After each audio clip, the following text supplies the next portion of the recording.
videolõunatund Nõmme raadios. Ja tere maailm, ongi lõunatund Nõmme raadios ja olemegi või õigemini olen mina seal, kus mina peaksin olema juba pikemat aega, aga enne imet oli see nüüd november või oli see detsember, kui korraga hullem kui, kuidas seda viisakalt öelda, Banditskaja pulja tormas näkku ja siis tekkis juba niimoodi, et dieeti pidada ja vähem süüa oli lihtne, sest närimine, neelamine peaaegu et unusta ära. Aga enne imet, laupäeval sai käidud koguni Haapsalu, see oli HÖFFil, jah, õudusfilmide festivalil, kus publikut jagus, sest meie seltskond oli ikka kõige õudsem. Martin Nurm peategelasena, Ivo Eensalu lavastajana ja mina ka seal suurema tondina, neiukene noorukene oli ka muidugi tont, aga selle kohta ei sobi ju niimoodi öelda, eks ole. Ja tüki nimi iseenesest oli Üle linna Vinski. Üllatav, aga üle 43 aasta pilk peale visata täitsa omalaadne tont temaga, mis ma endast kiidan. See sai kunagi ammu ära tehtud ja selle võib nüüd unustada. Olge tänatud toetajad, kes te siiamaani olete vastu pidanud, pöialt hoidnud ja õla alla pannud meie tegevusele. Muide, ega ma ei luba, et ma nädala pärast jälle eetris olen. Siin väikesed vihjed käivad, on nagu on, aga teie abi ja tuge on väga ülituge on, sest igasuguseid mittesallijaid on ka karjade kohta, karjade kaupa. Alles üks kirjutas, et praegu on Nõmme raadio suhtes tugev negatiivne tunne. No las ta olla, hoia eemale, kui on negatiivne, ära tule ligi ja tunne oma tundeid nii kaua, kui need üle lähevad. Aga loomulikult olen ma kohutavalt tänulik ka seltskonnale, kes siin ikka ekraanile ilmub. Andres Raid, kellel mõne päeva eest oli sünnipäev, Igor Gräzin ja last not least või least not last, Kertu Luisk. Meie vanuste summa, kui mind ka nüüd kampa võtta, annab välja, ega ma ei tea, kui vana keegi täpselt on, aga ma usun, et 250 aastat ehk siis veerand sajandit, mida ei ole sugugi mitte vähe, aga millele võib veel lisa tulla, ei mina tea, kui palju. Aga jah, toetajad, olge tänatud. Kõige hullemast oleme praegu üle saamas. Kõige hullem tuleb veel murda, siis jääb kõige hullem ja siis jääb hea ja kerge, no hull küll. Mis on ka tore ja igatpidi värskendav. Kõik need seisukohad, mis võetakse üksikisikute või Nõmme raadio kui terviku suhtes, on muidugi kenad küll. Nende kohta võiks öelda, et siin mängivad oma osa tingrefleksid, mis inimestel kahtlemata on.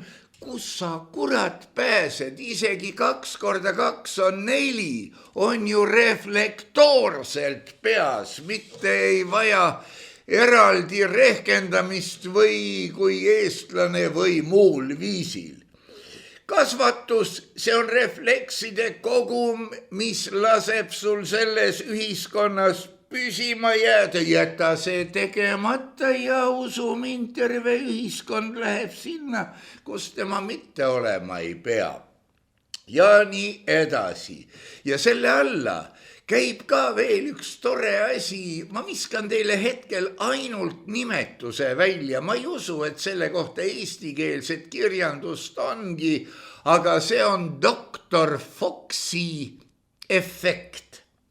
See on niisugune asi, et kunagi kuskil tehti ka see, et tõsiteadlane rääkis oma eriala mingisugusest asjast, kasutades võimalikult lihtsaid sõnu ja siis rääkis sellest samast asjast inimene, kes sellest mitte midagi ei teadnud, aga kes nägi soliidne välja, kes kasutas võõrsõnu ja kes pehmelt öeldes ajas täielikku jama.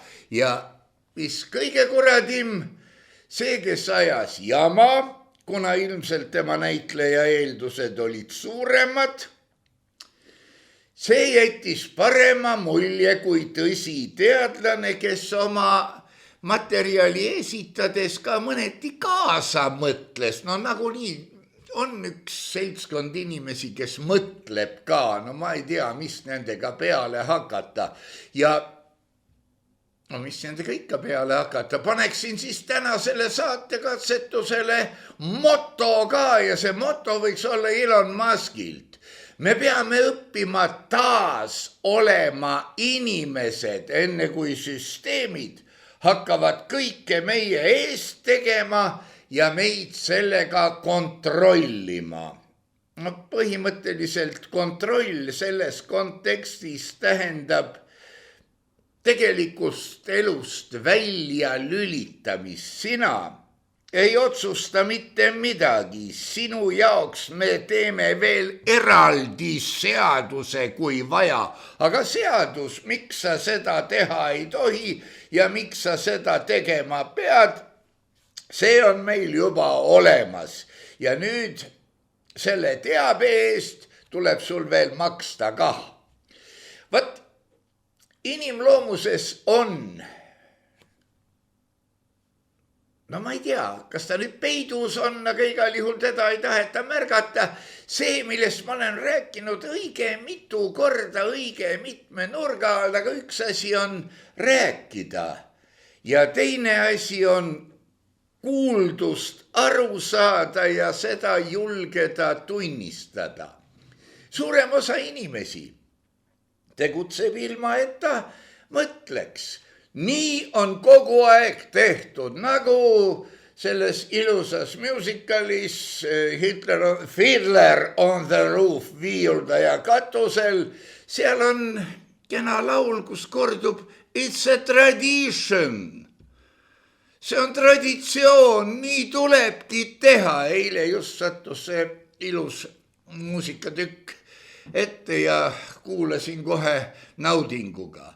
Nii on kogu aeg tehtud, ma teen ka nii, siis on õigesti tehtud ja mitte keegi ei hakka mul natis kinni, et no mis sa kurivaim teed. Üldiselt sellega ongi niimoodi, et mis sa kurivaim teed.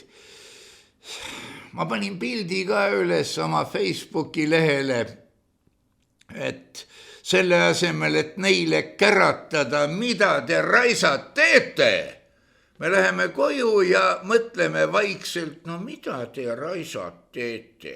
Žvanetski on selle välja öelnud, kes selle välja mõtles. No igatahes ma kardan, et selle kõige jämedam juurikas läheb vanast Kreekast läbi veel kaugemale, sest argus, õigemini arguseks ülekasvanud ettevaatus on inimese, võib-olla ka inimkonna alles jäämise tähtis komponent, aga mis on sinust kasu, kui sa mitte ei ela, vaid oled. molluskid Pireuse lahes on ka, ma ei tea, mitu aastat, tuhandet, ei idane, ei mädane. Nad on. Võib-olla nad on uhked oma molluskluse, ma ei tea, mis asjade veel, säilimise pärast läbi aegade, ega ma ei tea. Aga jah, ega inimesed ei teagi, kes nõuab, et nad nii teeksid, aga nad teevad. Räägitakse muidugi ka kenasti, ilusti päris palju, et võt, genoom muutub ja ma ei tea, mis asjad seal veel, et see kasvab lihasse ja järgmise võnke sageduse peal. Proosit. Ei võngu siin suurt midagi. Kui me püüame mõista, kas tegemist on individuaalsete väljadega või suure ühisväljaga suletud ökosüsteemiga, universum või asi, siis mõelge ise. Aga need inimesed, kes on korralikud inimesed, moodustavad enamuse, mitte mõtleva enamuse, rahva, massi, karja ja nad leiavad, et kõige tähtsam on olla ühtemoodi, ühesugused, kuulata sõna. Kelle sõna kuulata? Siin tekib ju ka väike vastuolu kiriku ja Jumala vahel. Kui, hea küll, sellest ma ei räägi. Võtame kõige lihtsama näite. Järgmisel hooajal on moes või praegu öeldakse, on trend, rohelised aluspüksid.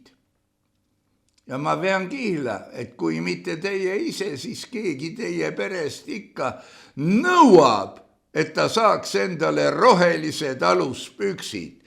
Vaide samune, nagu ütlevad, ma võiks öelda, et juba ütlevad klassikudki niimoodi. Miks peavad sul olema rohelised aluspüksid ja veel natukene siis värvli vahelt välja paistma, et teised ka näeksid? Minul on rohelised alukad. Mina olen ühest mulgust teise mulguni trendid täis. Aga see on lihtsalt refleksi või sõnakuulelikkuse üks ilus, võib-olla näide. Hulk, rahva hulk, inimhulk, mass. See ei ole lihtsalt tohutu palju ühesuguste tõekspidamistega inimesi. See on ränk psühholoogiline jõud, kellel ei ole teist tõekspidamist, kui et mina pean olema nagu teised, mida teised muidu minust arvavad.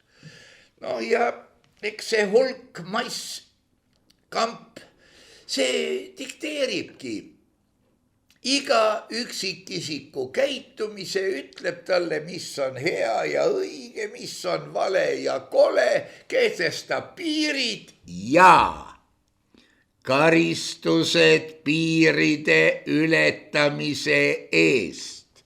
Varsti tulevad võib-olla, meil on praegu need peatumistrahvid on ju olemas, kes ikka tasulisse parklasse, aga vaata, kui sul on korraga, mul on siin siuke paberileht, mul oli õrn tahtmine see ette lugeda. Kui sa korraga jõuad Zebra juurde ja siin on tasulise inimseismise ala, näiteks ma ei tea, 1 euro ja selle eest sa võid seista 15 sekundit. Ja võt, sa ei maksa seda ära.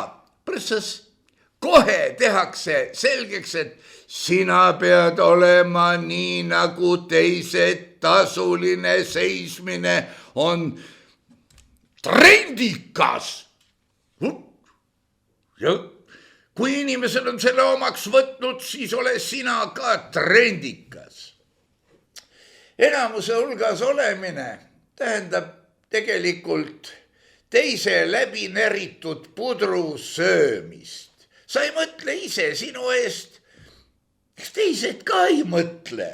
Teised teevad ka, mis neile kuskil pähe on sadanud ja kogu moos. Valmis tõed, neid ei kontrollita ka. Partei põrutab loosungi ja kui Andres Raid ära ei seleta siin esmaspäeval, et kuulge, no kas te panite ka tähele, mida ta ütles? Jah, siis ega niigi. Andres Raidil on ka 2 inimest, kes panevad pöidla allapoole, kellele, ma ei tea, nimi või nägu või midagi muud ei meeldi. Samamoodi on 2 tükki Kertul. Kuna ma ise ei ole nii pikemat aega juba, pikka aega ei ole oma nägu näidanud kaamerale, siis enda kohta ma ei tea, aga Igor Gräzini nimi kütab nii mõneski üles reflektoorset sektantlikku viha. See on kõige hullem muide. Olla oma selle massi hulga kamba võitlev esindaja, nii nagu kunagi olid nõukaajal võitlevad ateistid. Aga praegu on asi läinud nii kaugele, et kurat, nad tulevad kallale ka. Kõige tähtsam enamuse ehk enamuse hulka kuuluja jaoks on truult omaks võtta kõik võõrad mõtted, mitte kontrollida, järgida arusaamatuid mõttetuid traditsioone, teha kõiki neid liigutusi, mida keegi 1000 aastat tagasi asja pärast võib-olla ette tegi. Aga nüüd ei saa mitte essugi aru, aga kõik teevadki niimoodi. Ja kõige hullem selle juures on, et niisugune iseenda ja teiste ori on sügavalt veendunud, et just tema elab seda kõige õigemat elu. Ja võt see ongi see sektantluse põhi, kunagi olid klõstid, need, kus mehed tõmbasid omal munad maha ja et kiusatust ei oleks. No pärast seda paljudel läks hing koos kiusatusega välja, sest verejooksu ei saadud pidama enam aga ikka tehti, ikka oldi veendunud. No lohutuseks ma võin öelda, et minu teada herr Raid võib sellele vastu vaielda. Tuli see sihukene liikumine Venemaalt. Miks ta seal välja mõeldi? Kurat, seda teab. Karjaelu muidugi annab eeliseid ka. Ja lähed sinna, kuhu, tähendab põhimõtteliselt sa lähed eesmine ja tagumiku suunas. Ja see ongi kõige õigem ja ohutum elu, sest selles suunas on kogu aeg mindud ja ega sinna kohale ei jõua, sest tagumik läheb eest ära ju. Eeliseid sul on. Sind ei tülitata, kui sa oled truualamlik karjainimene. Aga ega tasuta lõunaid ei ole olemas, hommikusööki ka ei saa, õhtusööki ka üldse tasuta asju ei ole olemas ja tasu ehk see 3 tilka verd, mis sina andma pead, on sinu ainukordsus. Sa ei ole mitte midagi enamat kui eesmine ja tagument. Kõik sellest oma ainukordsusest pead sa lahti ütlema, sest muidu teised ju vaatavad, mida nad arvavad. Aga selle eest sa kuulud õigete hulka, sest enamus lähebki eesmine ja tagumiku suunas. Hulga vaim, see avaldub kõiges ja kõigis. Hulga vaim, ajastu vaim, zeitgeist või. Seal ei ole mingisugust sihukest asja, mida võiks nimetada Weltschmerz nimetusega ehk siis ajastu valu, seda ei ole, see on kõik palju lihtsam. Hulgavaim on kõikjal ja kõiges, see on isiksuse jaoks tõeline arengupidur. Kõike tuleb teha nii, nagu on tehtud ja puh. Ja nagu ma ütlesin, poliitikaski tuginetakse loosungitele, mille sisu ei ole mitte keegi uurinud. Keegi mõtles välja, et nii on ilus öelda, nagu omal ajal oli, see on lausa nakatanud inimesi ja keegi ei saa aru, küll aga on tore häälitseda plats puhtaks. Missugune plats? Mida te tahate? Hea küll, teeme platsi puhtaks, aga siis süüa ka veel on või on selles ka plats puhas? Ja siit hakkabki vastuolu peale.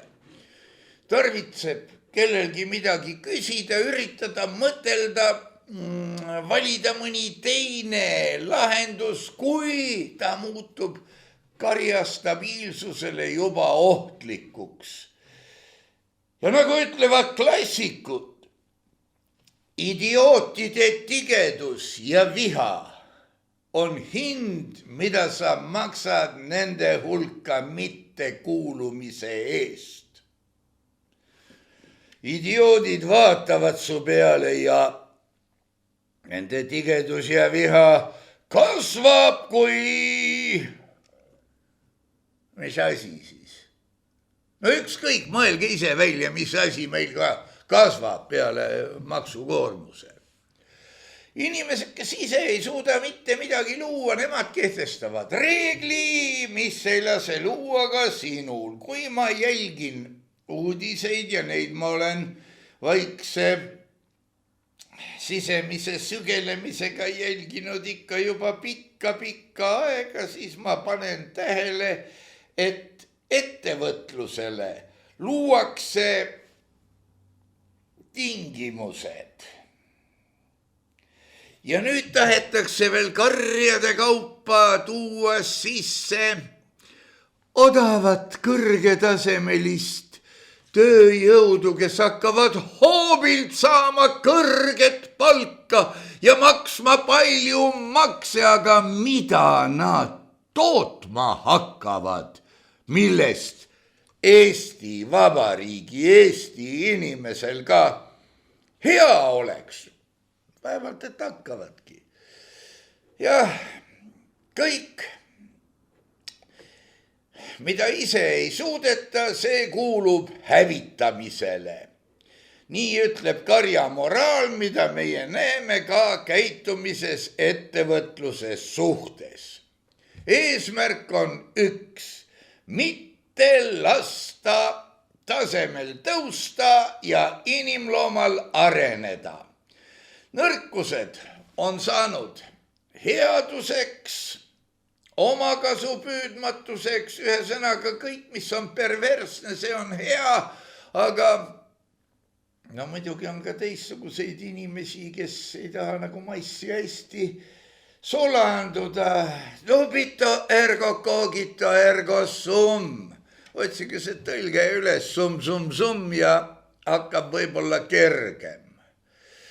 No jah, demokraatia ja selle matkimine, see on ka väga tore asi.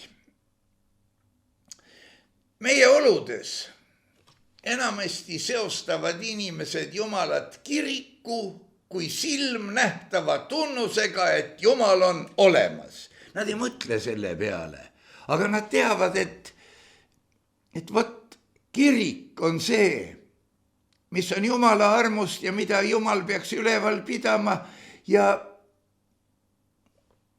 no näed, mis neile siis usaldatud on. Aga tõmbame paralleeli tänapäeva demokraatiaga. Meil on vaja tervet hulka samasuguseid silmnähtavaid tunnuseid, et demokraatia on olemas. Samasuguseid nagu kirikuusu jaoks. Meil on vaja valimisi, meil on vaja parlamenti, meil on vaja hääletamisi, meil on vaja sõnavabadust. Aga kas see tõestab, et meil on ka demokraatia. Mu kadunud ema, no võib arvata, et ta on kadunud, ta peaks muidu 102 olema või enamgi veel. Tema ütles, et demokraatia on see, kui sa võid rääkida, mida tahad ja teha, mida kästakse. Vaat nii. Ja kui see segab kogu tunnetuse, muudab tunnetuse äriks, siis nii peab olema. Sest meil on vaja raha, et demokraatia kängu ei jääks, et kirik kängu ei jääks. Mitte, et mul on kiriku vastu midagi. Minu meelest need vanad hooned, need on raudselt seda väärt, et neid üles kõpitseda ja et nad korras oleksid. Aga kui me nüüd mõtleme seal sees toimuva peale ja selle peale, mida ma rääkisin suhteliselt alguses, siis jah, siis on kahtlasem. Ja me jõuamegi sinna, et sõnad tapavad mõtte. Aitab selles, kui sa oled suutnud oma mõtte, oma hõrgusäde lahenduse ajus toppida mingi sõna sisse. Ma kujutan ette, kui palju siin tuleb huvitavaid mõtteid ja kõik taanduvad ühe sõna sisse. Panustame nüüd! Mida see tähendab? Ei sittagi, aga uhke on öelda. Sõnad tapavadki edasiantava mõtte. No seda võiks muidugi kutsuda hellitavalt ka kognitiivseks dissonantsiks, omamoodi eesti keeli siis tunnetuslik ebakõla ja see kognitiivne dissonants, kui nüüd kõige maitslikumalt ära seletada, on kahe või enama teadmise või tunde. See võib ka olla vastuolu ja see tekitab ebamugavuse edasiminekule, takistuse, pinge ja sisemise soovi muidugi saada sellest olukorrast kaineks. Me räägime ühte, mõtleme teist tegelikult. Kui antakse korraldus, kõik panustavad ja kõik tormavad laiali ja hakkavad igaüks oma arusaamise kohaselt tegutsema, mis vaieldamatult mahub sõna panustama alla, siis tuleb üks Paabeli segadus. No muidugi seda vastuolu püütakse muuta sellega, et katsutakse leida kari ja sinna sulanduda. Ühesõnaga, sellest saab pääseda läbi silmaklappide ja sektantluse. Ainult see on hea, ainult see on paha. Muud asja maailmas pole olemaski ja see muudab kõik asja veel hullemaks. Seda eriti lõpuosas, kui sa oled eluaeg olnud truuvalamlik sektant ja lamad siis oodates seda viimset transpordivahendit, vaat siis võivad käia igasugu kuradi mõtted ja kahetsused peast läbi, mida ei sünni teistele väljagi öelda. Muidugi, eks seda vastuolu püütakse ka õigustada. Õigustamine on väga lihtne. Vaata, mis sa ise teed. Või temaga me enam ei räägi, tema me tühistame ära. See ei ole nii. No need on 3 varianti, kuidas saab mõni inimene võib-olla hetkelise kergenduse, aga jah, edasi ma siit ei lähekski. Tegemist on ikkagi, ma arvan, et nad kutsuvad end sotsiaalpsühholoogideks. Ja see on see kognitiivne dissonants võib olla nende hindamatu tarkade kivi, mida tuleb otsida ja veel kord otsida ja mida ei tohi kätte saada, sest siis pole enam midagi otsida, jumal hoia. Seda uuritakse ja puuritakse, aga enamasti ikka, vähemalt mulle tundub, see on mu supersubjektiivne ettekujutus, seda uuritakse ja puuritakse filosoofilise targutamise piires, demokraatlikult. Enne kui me siit nüüd selle teemaga kärinal-mürinal edasi läheme selle juurde, mida on eriti valus kuulda, ma pean aeg-ajalt kella ka vaatama, võtaksin ma ette ühe lähiminevikust tuttava asja, mul on paber kaasas ja no kuhugi ma pean ta ju ära oraliseerima selle, mis siia kirjutatud on ja mille kohta praegu juba põhikooli õpilased ütlevad, et mina ei suuda lugeda eesti keeles, andke mulle inglisekeelne tekst, kurat, venestama kipuvad. No on mingisugune kognitiivne dissonants või nii peabki olema. Hea küll, press. No on niisugune raamat, küllaltki vana raamat nagu Sevastoopoli kannatused. See käsitleb ka ühte huvitavat perioodi ajaloos, mis on ka kaunikesti vaieldav, sest kirja on selle pannud need, keda võib usaldada ja nii edasi. Aga see on Sergei Tsenski ajalooline ja hirmus eepiline romaan. Käsitleb tema Krimmi sõda. Krimmi sõda algas sel aastal, kui mina sündisin, ainult 100 aastat varem. Seega siis 1853 ja 2-3 aastat tema kestis ka, kui kaua täpselt, ei tea.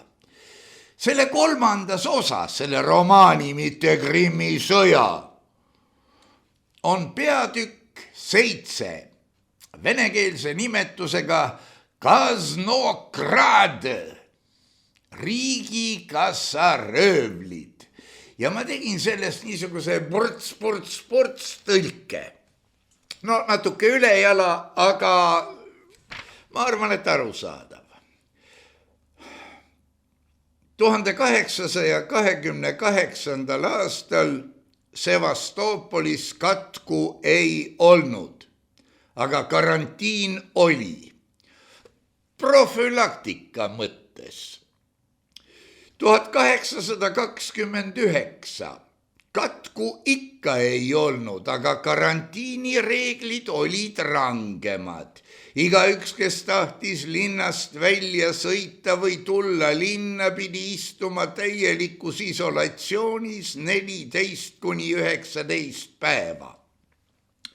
No rahvas lõpetas sõitmise. Tekkisid raskused varustamisega, mis on iseenesest tore.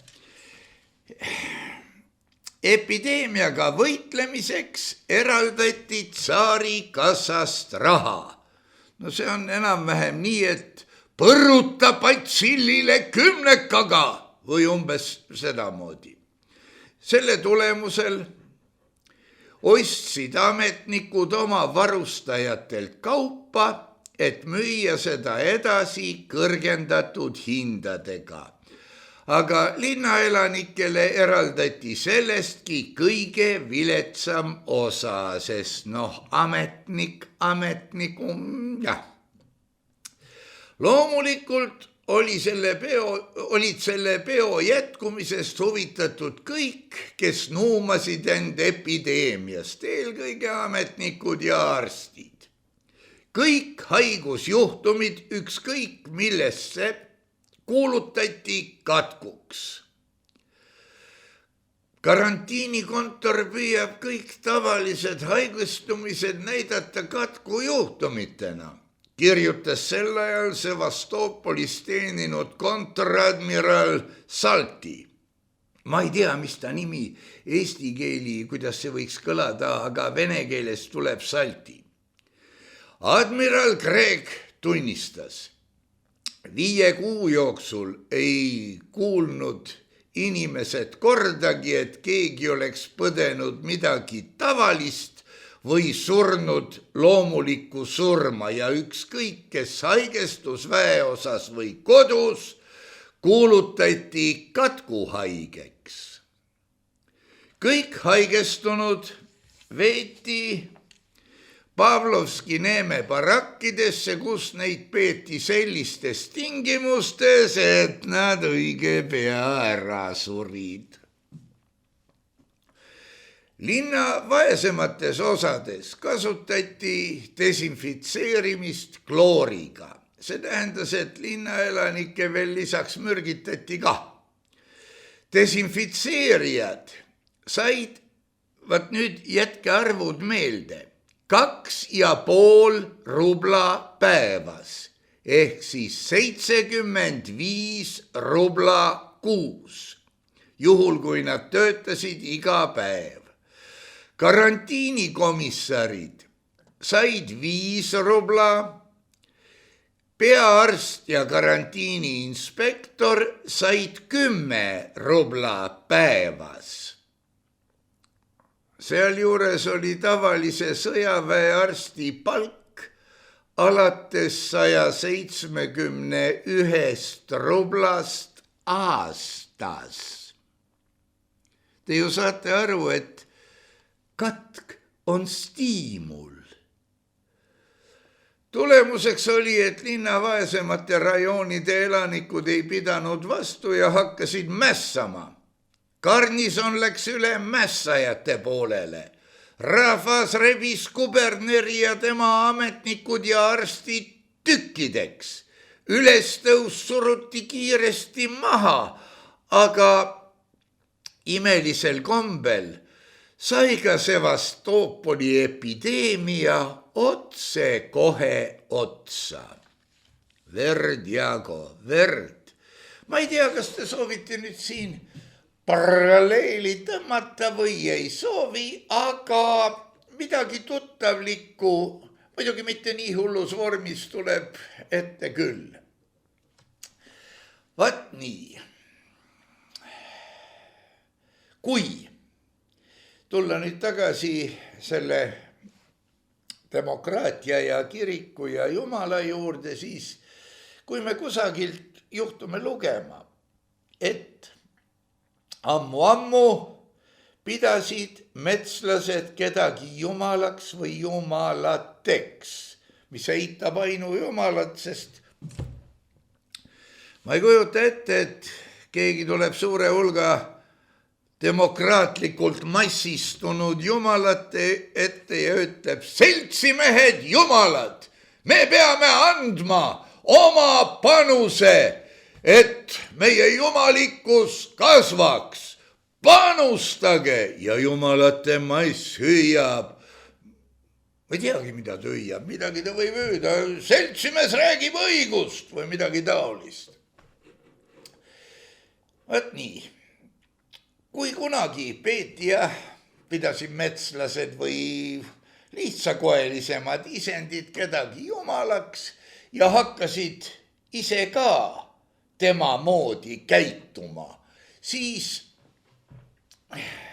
no vaat see ongi see, kui asja mõte ja tegu hakkavad lahku minema. Siis vaat selle koha peal sobib tutvuda kargokultusega.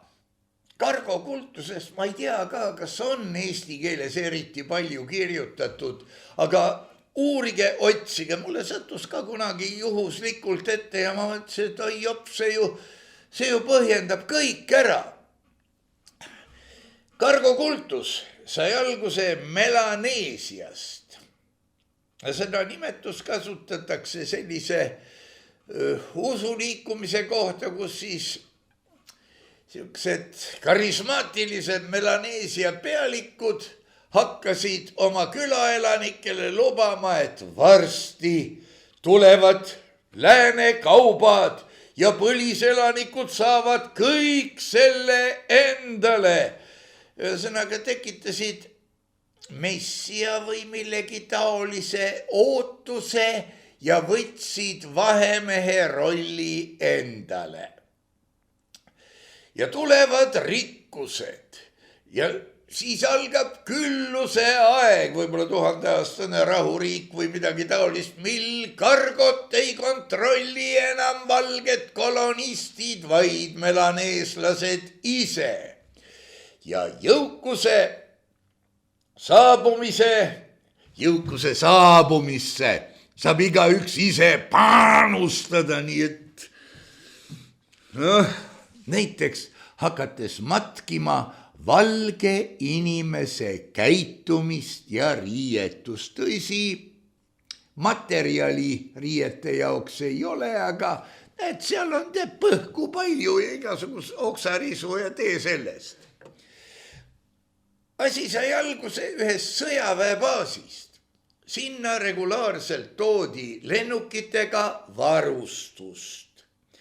Ja siiamaani need Melaneesia kutid massiliselt, massikutid just, annavad üksteisele au, kui tänaval kokku saavad, sest nii tegid jumalad ja jumalatel on hea meel, kui meie ka niimoodi teeme.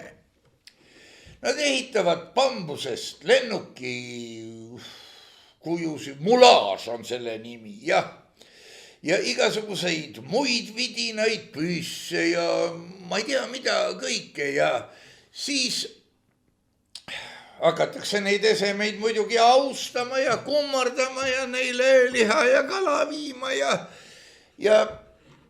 muidugi nende ümber usujuhist külavanema ehk jumala asemiku näpunäidetel rituaale korraldama. Ja võt, nüüd me jõuame jälle selle juurde, et mitu erinevat protsessi enne sõna moodustumist minas toimub ja mitu peab toimuma enne, kui see sõnana välja öeldud mõte jõuab teise inimese minasse ja tema mõtteks muutub. Kuidas ja kas enne sõna poole liikumist mõtted omavahel ka suhtlevad? No see küsimus on nüüd vaata, et ühisvälja kohta. See on täiesti demokraatlik küsimus, ma ise ka ei saa sellest aru. Aga võt siit umbes tulebki meie kargo kultuslik maailm. Meil ollakse nagu. Ega see kutsikas, kes ütleb, et ta ei oska eesti keeles lugeda, ega ta ei muutu sellepärast ameeriklaseks. Ta on ikka jobukak, nagu ta oli. Aga ta tunneb, et niimoodi ta meeldib rohkem. Meil ollakse nagu see, nagu teine, nagu kolmas, aga algmudelit ei tea ega mäleta keegi. Meil matkitakse kedagi midagi, keda ise pole nähtudki ja kelle olemusest pole aru saadudki. Suled külge, trumm kätte ja oledki šamaan. Õigemini see peaks olema ühe sõnaga kirjutatult nagu šamaan. Ja siis saad sa kuulutada oma jumalikkust ja tulevad ätikesed, mutikesed, kümnekad näpused, kuule, löö mulle ka trummi, mul selg valutab. Silmad pahempidi, kosmosest tuleb ju signaale, nii et vagud taga. Ja samamoodi, see on nüüd juba ohtlikum ja koledam. Aga samamoodi on valmis tehtud ka, seda võiks nimetada vist meie ajalooks või umbes, no jah, ei ole midagi parata. Jäälahing, see 1242. no venelased ka ütlevad, et 1242, aga see on ümber arvestatud, sest Vene aja arvamise järgi oli sel ajal hoopis teine aasta. Kes tahab, uurib, rehkendab välja. Ja noh, vähemalt meil hakkab tänu Andres Andersonile natukene mõnele üksikule kohale jõudma, et polnud seal õieti midagi. Kuigi jah, kroonikas oli kirjutatud, et eestlasi löödi maha lugemata hulgal. No kes neid situ lugeda viitsis? Vaata, seal selle pleki sees on rüütel, see loe üles, lükka minema.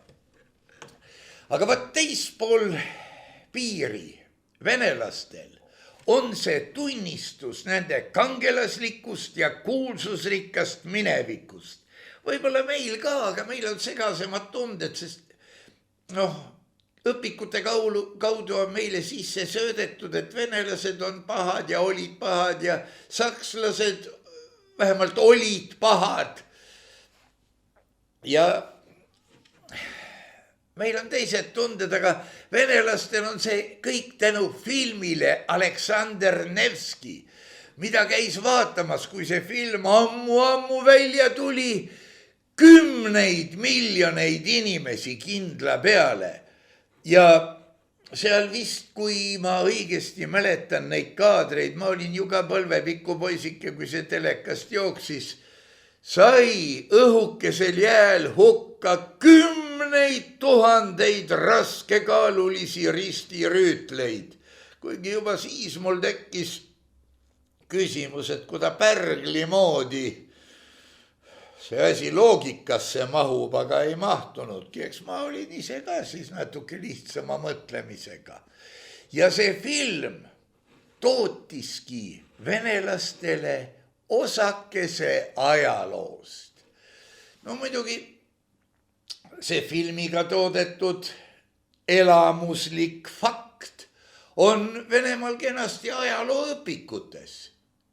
Ja isegi piiblist võetud tsitaat mõõgaga tulemisest ja mõõga läbi hukkasaamisest on omistatud Aleksander Nevskile isiklikult. Näe, kui ilusti oskas öelda.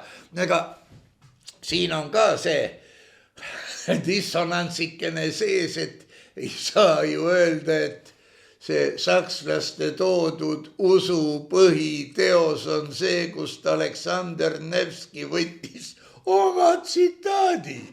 Allah või mida veel.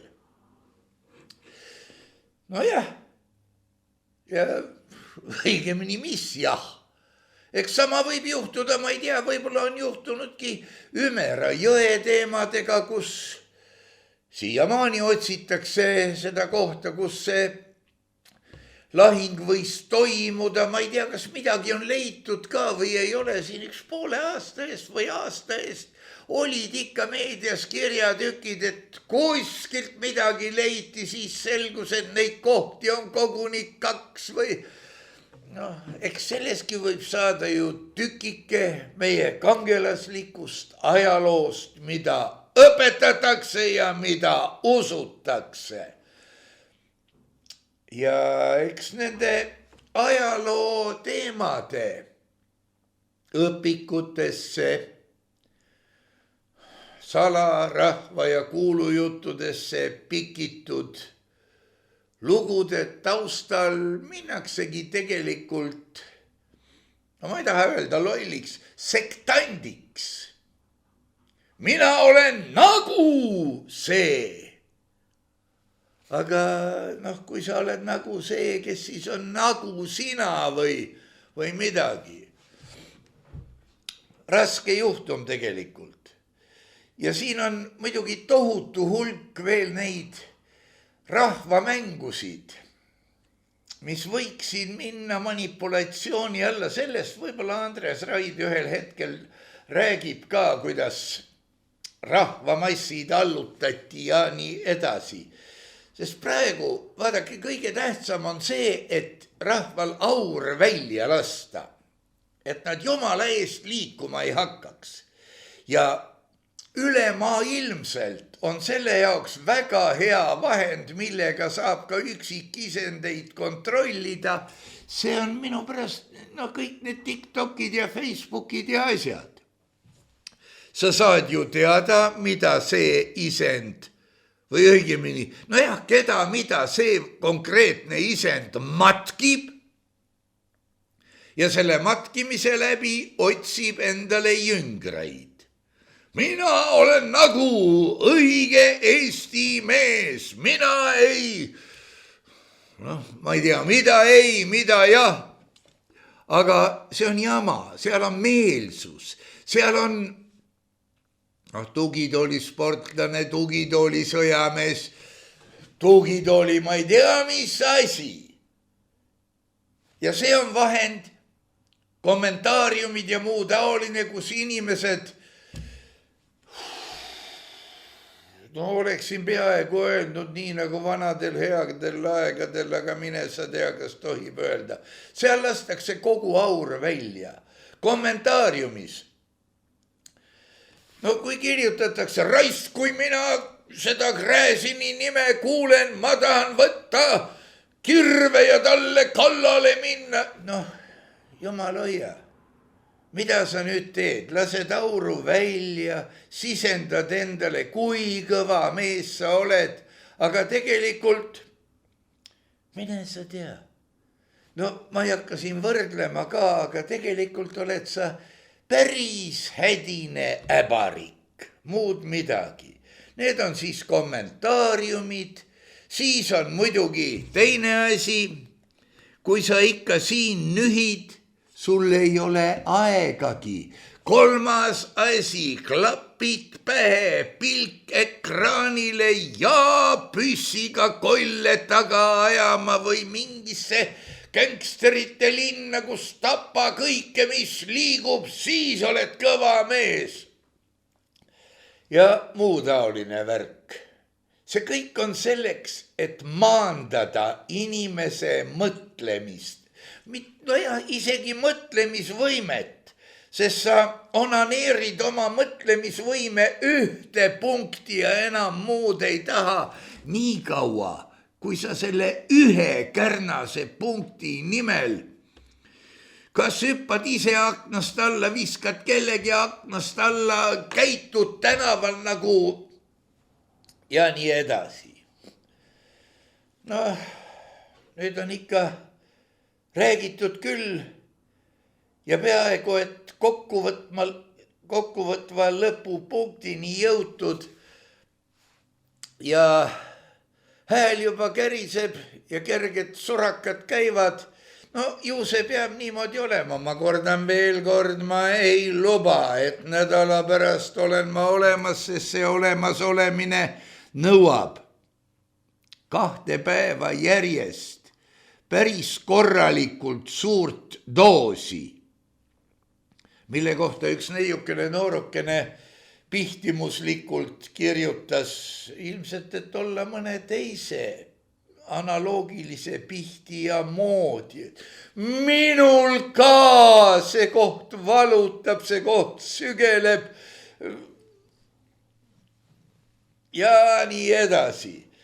Aga tema kirjutas, et temal oli langetõve hoog ja talle kirjutati välja kanged rahustid, vist ta nimetas. Need ongi rahustid, sellepärast, et kui enne ühte operatsiooni luges neiukene noorukene õde, väga hoolikas ja tore inimene, ma ei tea, mis ta palka saab, aga ta on raudselt alamakstud, et oi, aga te võtate seda asja, kui tihti teil hood on. Minul muidugi silmad suured, mis hood? Mul ei ole mingit hoogu. Ja siis jõudsime ikka jutuga nii kaugele, et mul on kolmiknärvi neuralgia ja valud ja langetõve rohtu kasutatakse, et ma lõdvestuksin kuskilt siit kärsast või midagi ja üks nendest rohtudest ka sobib ja on normaalne, aga enne seda operatsiooni, kus pea sees midagi tehti väga hoolega ja toredasti ja mõnda aega aitas ka. Enne seda ma pidin läbi testima kõik rohud, millega võiks valu ära võtta. Ükski ei aidanud ja nüüd, kui ma lugesin, et see neiukene kirjutab kenasti, et siis see ajas oksele iiveldama, ma ei suutnud üle veerand tunni püsti olla. Ma mõtlesin, et no see on ju nii tuttav. Aga sa harjuta aastat 5. Siis võid neid topeltportsugi võtta. Isiklikult võtan, no ma tean, mis see normaalkogus on. Ma võtan 4 ööpäevast normaalkogust igas ööpäevas. Ja seda on päris palju. Ja tõepoolest mõnikord, kui need mõjuotsad kattuvad, siis ajab iiveldama ja natukene nagu merehaigeks teeb, aga mehed ei nuta. Kui õnnestub valu eemal hoida. Aga jah, niisugune see lugu on. 2 ööpäeva rängalt suurt doosi, suuremat kui ma siin mainisin, ja siis võib juhtuda, et saab rääkida ja kõike, ainult et väga täpselt peab ajastama, et tuikumata tööle jõuda. Ka see on võimalik. Missugune ma homme olen, seda ma ei tea, kui herr Gräzin tuleb. Kas ma üldse piuks teen või ei, vahet ei ole, tema istub kenasti minu vastu ja hakkab seletama heast ja paremast ja igaüks võib tõmmata ka paralleele. Aga olge tänatud kõik, kes te toetate, kes te hoiate pöialt. Kui vähegi viitsimist on, jagage. Äkki sõber tahab ka midagi eriti hullu kuulda ja sellest omamoodi, no nagu see teine aru saada või midagi taolist. Ja olge tõepoolest tänatud, koos võime veel välja vedada, aga päris lõppu. Vaat see nagu ja kargo kultus ja nagu meie ise, jälle nagu, aga ei ole midagi parata. Nii mõnigi tegelane ju raadiointervjuus ka, et ma nagu tahtsin osta nagu jäätist, aga nagu raha ei olnud. Näete, kui palju nagusid, kohe ilus kuulata. Aga siia lõppu kokkuvõttev näide, mille tõi mulle üks kirikuõpetaja poole sajandi eest juba. Tõlgiti piiblit ühte Aafrika keelde ja kuna nemad ei olnud põlluharijad, siis oli väga raske leida neile äratuntavat vastet sõnale ader. No aga vastet oli vaja, muidu jääb terve lugu seisma ja pandi siis adra asemel traktor, sest valge mees oli traktoriga seal nende kandis mõned asjad juba üles kündnud vist. Traktorit olid nad näinud, nad olid traktori omaks võtnud, sellega mõneti leppinud ja nüüd juhtus see, et ajaloo plaanis olid ilmselt traktorid olemas ka, vaata, et vanas Egiptuses või tont teab kus. Ja ega ma ei imestaks, kui keegi, kes tahab nagu teadlaseks saada, kirjutaks ühel hetkel doktoritöö ilmselt kuskil usuõppeasutuses, mitmendal päeval lõi Jumal traktori. Vot see annabki kena kokkuvõtte tänastele segastele teemadele ja ma usun, et nii mõnegi asjaga, minu pärast kas või Sevastopoli kannatustega ja kroonukassa varastamisega oskavad helgemad pead ka paralleele tõmmata. Aga meie püha sõda ei ole veel lõppenud.